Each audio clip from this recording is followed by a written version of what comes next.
So I read somewhere that if you put a frog in boiling water, it will jump out. But if you put the frog in cold water and you slowly turn up the heat, that the frog will stay in the water and allow itself to be cooked to death. Now, I have not tested this theory, but I want you to think about that, because that really is about staying in a mindset where you're comfortable with that mindset.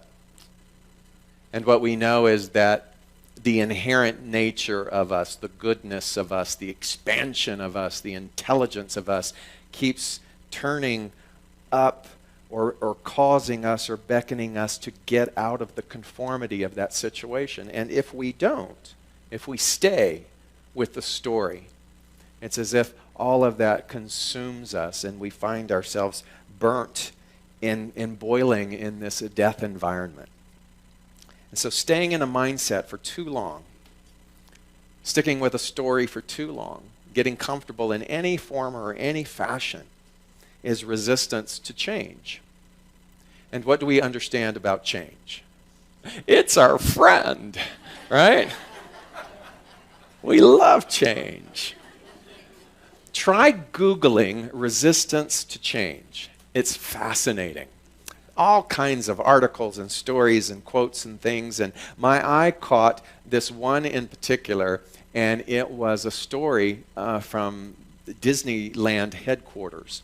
And it was the fact that after 40 years, they were finally putting It's a Small World to rest.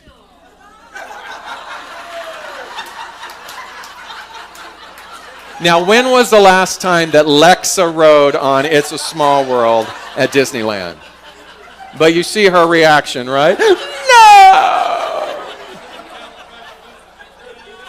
And so, as they were putting that to rest and morphing it and bringing Toy Story characters in and updating, they got hundreds of thousands of letters and protest emails. How dare you change this thing that meant so much to me at this particular stage of my life? Thank you so much, Lexa, for showing that out. Right? And that's kind of the way we are. It's like we don't even have to be in the physical, geographical proximity of something, but some kind of change or something invades our memory bank or our sentimentality, and we just all get up in an uproar. When life in and of itself is constant change. Constant change. And so when we look at this resistance, particularly with the story and staying too long, being boiled in that water and not even realizing that that's what's happening, we understand metaphysically, spiritually, that the condition that we have accepted is a condition then that changes. And yet, in our minds and in our conversation, we're always wishing. We're wishing that the condition would change. We're wishing for something different. But we understand that the condition itself does not change externally. That the condition is prompted by a mental atmosphere. And so in this cause and effect law, in this mental atmosphere, we begin to look at what is required of us. And that's really true. What is required of us in order to promote or to have a condition shift and change and expand? Obviously, the thought atmosphere within us has to shift and change and expand. We have to become welcoming of that, even though it might feel uncomfortable, even though it might seem to attack our sentimentality. We have to be willing to understand that that's nature in and of itself. Can you imagine Lexa under a tree, and every time the leaf fell off, she's like, no! And she's trying to glue the leaf back on. When it's the nature of the tree, I'm sorry you set yourself up for this. It's the nature of the tree to shed. Well, it's the nature of you and I to shed old thought forms and old beliefs. And I don't know what it was. I was around maybe 6th grade. And you know I grew up in a fundamentalist Pentecostal church in Beaumont, Texas. Praise God. Hallelujah. Yeah. And And I actually listened to one of the sermons that the minister was giving. I think it was about 6th grade. And he said something like this. He said, for healing to occur, and he was talking about physical healing. For healing to occur, it isn't enough for us to do things outwardly. The healing has to occur mentally as well. It has to be sort of this holistic component. There has to be healing in the heart. There has to be the dissolvement of grudge. There has to be the reconciliation that we have with those around us in order to create an atmosphere for the condition of healing to happen, right? And I really took that to heart because not my oldest sister, but the next sister under her, my sister Becky, was challenged with multiple sclerosis for well over 30 years before she transitioned. And this was way back when, before there were drugs and all the medications and the therapies and the things that they have now for that. So she went from a limp to a cane to a walker to being bedridden for the majority of her adult life. And that meant, too, that the family structure around her care was also adjusted. And so I loved my sister Becky because Becky was the one that cut my hair. Becky was the one that put the Vaseline in the crew cut and sent me off to elementary school. Becky was the one that bought my art supplies. Becky was the one that took me to 1st grade and sat me on my desk and bought my pencils. And Becky was the one that always bought my clothes. Becky was the one that took care of me. So I had a deep affinity and a deep love for my sister. And to see her bedridden like this and to watch the comings and goings of the family dynamic, it hurt my heart. But what really hurt my heart was the mental atmosphere around Becky, because everybody wanted Becky to be healed. Remember, we're fundamentalist Christians. Where can we take her? You know, could we go to Benny Hinn? Could we go to this faith rally? Could we go to this person so that Becky would be healed? And all of those things happened, and Becky was never healed, but it was always looking for the next thing. And after that sermon that I listened to, and I was in 6th grade, I really got clear that it wasn't going to happen. It wasn't going to happen because when my mother would go over to care for Becky and her shift, my mother hated Becky's husband. And my mother was not quiet about that. So as she would care for Becky, she would talk about what a low life her husband was and no good and didn't provide and couldn't do this and couldn't do that. And then my oldest sister and her husband bickered and fought because they were headed for divorce. And so when my sister Brenda would come over for that shift, she would talk about how awful Daryl was, and all the while they're caring for Becky. And so I called a family meeting in 6th grade.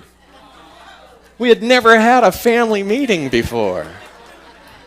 My brother Daniel didn't show up. He was a no-show. He's like, I'm not coming to that. And it was at Becky's little house, and her hospital bed was always in the living room. And so we were there, and I held this family meeting, and I basically said this. I said, nothing is going to change for Becky because you talk about him in front of her. You dish her in front of her. And all of this poison and all of this animosity and all of this rivalry and this judgment and this just poison is infiltrating everything around her care. Nothing will change unless all of us change, unless there's some reconciliation. And I remember they just went, who's this little, And the only person who came up to me was my stepfather. And that was a fairly new phenomenon for me because my mother, she roped one. She got a man to marry her. And, and so, and he was from the church. And bless his heart. And he came up to me. He came up to me afterwards and he said, that was really big. He goes, I'm really proud of you. 6th grade, I had never had anyone tell me that they were proud of me. And for him to say that was really profound. And yet no one else in my family said anything. And nothing changed. And so, as I said, nothing shifted for Becky, and her condition began to deteriorate over the years until she made her transition. And so, what I understand about that, and what was so impactful for me about what my old pastor said, was very true. And I think that we forget about that. We forget that things are not isolated, right? We think that this one particular condition is an isolated thing, when in reality, it's holistic. And so as I go and as we all are invited to, as I go embark to expand my mental process, my awareness, as I tap into that desire and that change that I want, I get to look at all of the things that impede that, all of the energetic things that are in violation of that thing, all of the things that are discordant with what it is that I'm desiring. And so anything unlike love, anything unlike inclusiveness, anything unlike oneness is getting in the way of the shift for all of us to bring forth a brand new or a more expansive condition. Does that make sense? So I can't just be spiritual on Sunday, you know? I can't just be this one way in a certain tribe of people. I have to find a way to bring authenticity and integrity, spiritual wisdom into everything that I do, no matter who I'm with and where I am. I have to be able to show up in that space. Otherwise, I'm just doing a dance that leads me nowhere, a dance that then eventually wears me out. And like the frog in the boiling water, succumbs to this idea of the death of what it is that I'm here to do. And all of us are a part of a divine design that have a soul assignment. And each of us in the circle of our influence are called to be mighty, mighty change agents and in a light, in a world that needs to see that light. And so, what is a condition? A condition is the result of, the manifestation of, the physical reality of our mental atmosphere, cause and effect. We can't change the condition. We can attempt to. We can expend so much energy trying to fix things in the outward realm. But it isn't until we have that sobering reality that everything takes place within mind. All of that needs to be reconciled within us. So our big book, The Science of Mind, written by our founder Ernest Holmes, said that a condition must partake of the nature of its cause. A condition must. There's no deviation from that. There's no wiggle room. A condition must partake of the nature. It must become the thing. It must become the thing of the mental atmosphere. So if my mental atmosphere, and I'm going to talk in generalities for a moment, if my mental atmosphere generally is that the world is unfair, then the conditions, and I'm going to make that plural, the multiple conditions that I'm constantly surrounded with and experiencing will be ones that will be compatible with the feeling of unfairness. Is that the world's problem? Is that anybody else's problem? Is that your therapist's problem? Is that your spouse's problem? To try to fix those things? Because none of those things can be fixed until we go, wait a minute. That's the lens by which I see everything. If the general atmosphere of my belief is that I don't know how this is going to work out, but it's going to work out. Because the universe is a kind and benevolent energy. It's life itself. Energy in its beauty and in its ability to take on any shape to the degree that we deliberately channel it is working for us to the degree that we allow it to. If that's my general internal dialogue, then the conditions that I experience will be compatible to that. It's very easy. That's this thing called law. That's the spirituality. That's the path by which we're all saying that we subscribe to. However, when it comes down to the day-to-day application of those things, where are we willing to call a family meeting inside of us and to call ourselves out on all of the discrepancies and all of the actions and all of the verbiage and all of the things that are not in alignment with the condition that we say that we want, right? And so we can talk till we're blue in the face. We can boil in the water till we're dead. But nothing's going to change. It really isn't.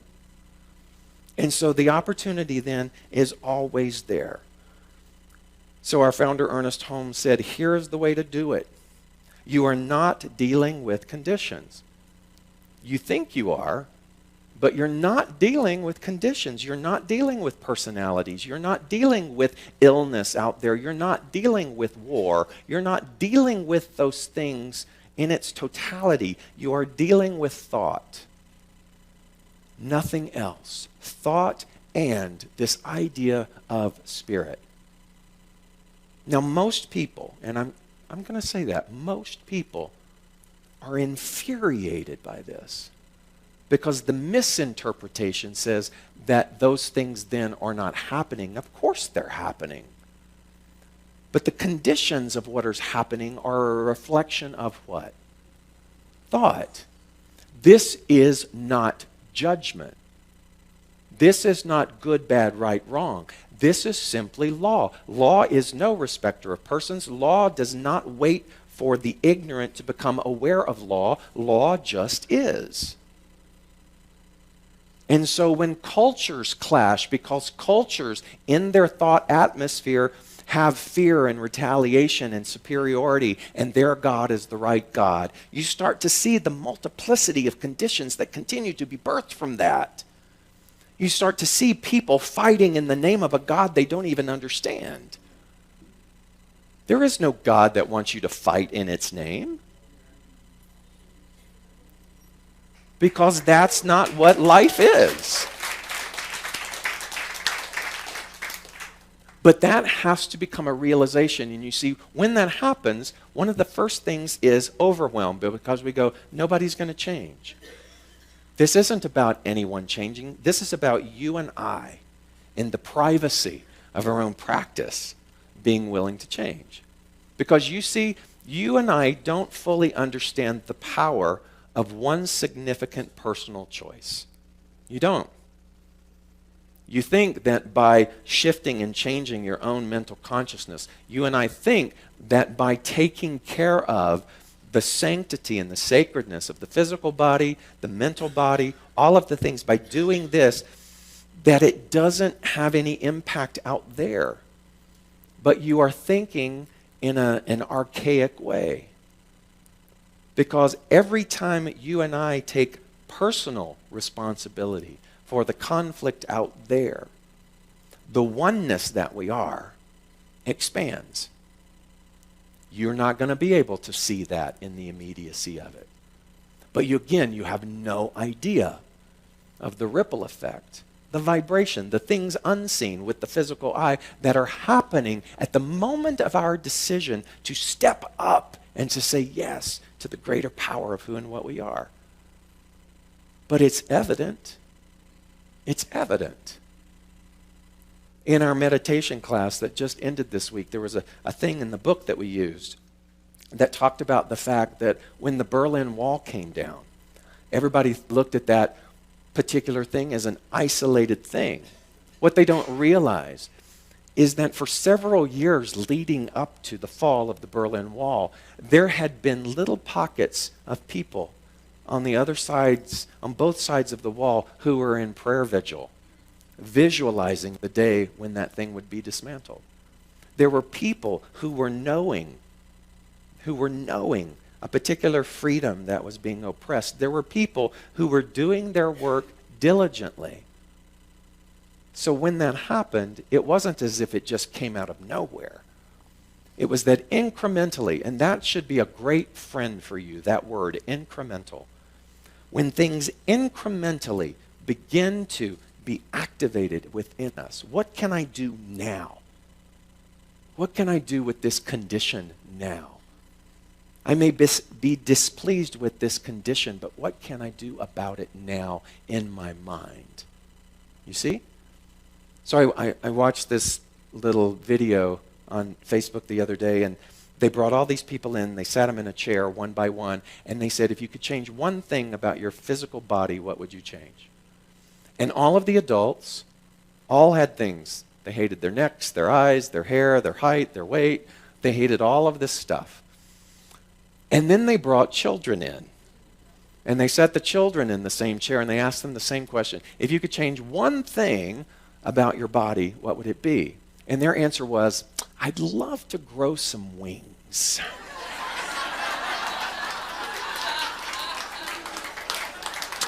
I would love to have the snout of a crocodile so I could see what it would be like to try and catch flies. I would love to grow a unicorn horn so that I could see if I could burrow through the tree. I mean, it was just great things, but it had nothing to do about the hatred of what they were. You see, and that is also incremental, because we advance and grow and learn that what we are is not enough.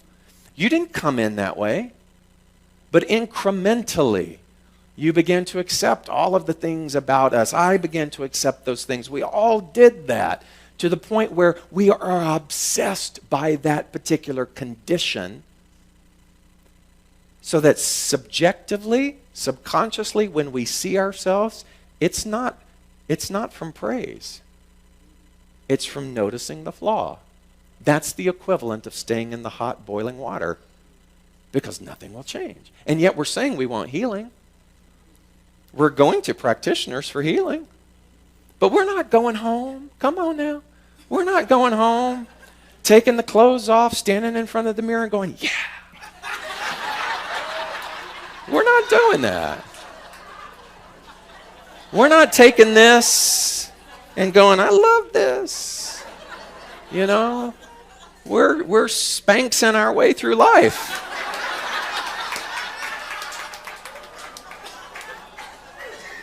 And so, here's an incremental thing. In order for conditions to begin to morph and shift and change, you and I have the opportunity to go back to some old-fashioned being in awe. Being in awe. When was the last time that you were in awe? That you actually stopped, observed nature, felt the wind, noticed the smell, touched a puppy, did something, and were in awe of the way in which life is constantly exhibiting itself. You know, there's that phrase that says, if you are not in awe, you are not paying attention.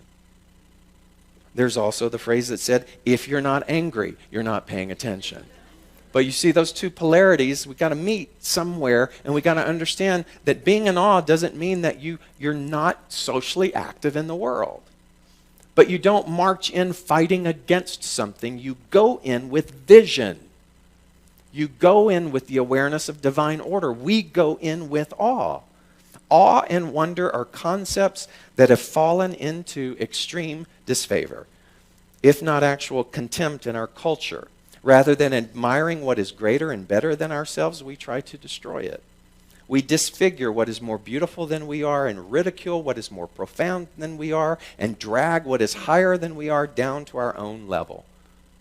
We feel diminished by the existence of these things, whereas we should feel exalted. We shut ourselves off from everything that would lift us up. We do. Now, maybe not 100% of the time, but I want you to hear me when I say awe is the original spiritual act. Being in awe is the genesis of the spiritual act, the spiritual knowing. Religion, even what we brand spirituality, mostly began with dread and fear. Most of you didn't walk into this building going, I am in awe. You're like, oh my God, I need something. And of course we do. But how long are we going to stay in that particular space? I read that there are only 4 basic prayers. Gimme, thanks, oops, and wow.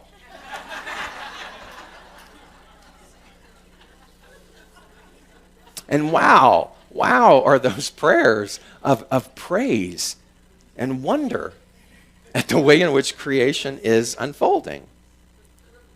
So in the Psalms, it says, what is man that you are mindful of him? What is man that you are mindful of him? What does that mean? What is humanity? What is humanity that we are mindful of humanity? What is humanity that I'm so mindful of this that I'm in awe? I'm in awe that I'm here. Are you in awe that you're here? That's what the psalmist is referring to. But we can't really get past that first sentence because we forget the end of that says, the next response, a little lower than the angels, crowned with glory and honor. See? They were in awe of that. Right? What is humanity that we are mindful of humanity? A little less than the angels, crowned with glory and honor. I think we're compatible with the angels. That's the 2.0 version. But as we move through that, we begin to understand the potentiality of shifting that condition to become in awe. So the psalmist also said, create in me a clean heart. That's what I was picking up in 6th grade at First Assemblies of God. That minister was saying, until we have a clean heart, the things that we're saying that we're wanting are not really going to move in that direction. Not because we don't deserve it, but because the mental atmosphere hasn't changed. Create in me a clean heart, O God, and renew a right spirit within me. That becomes the psalm by which we start to do our incremental work.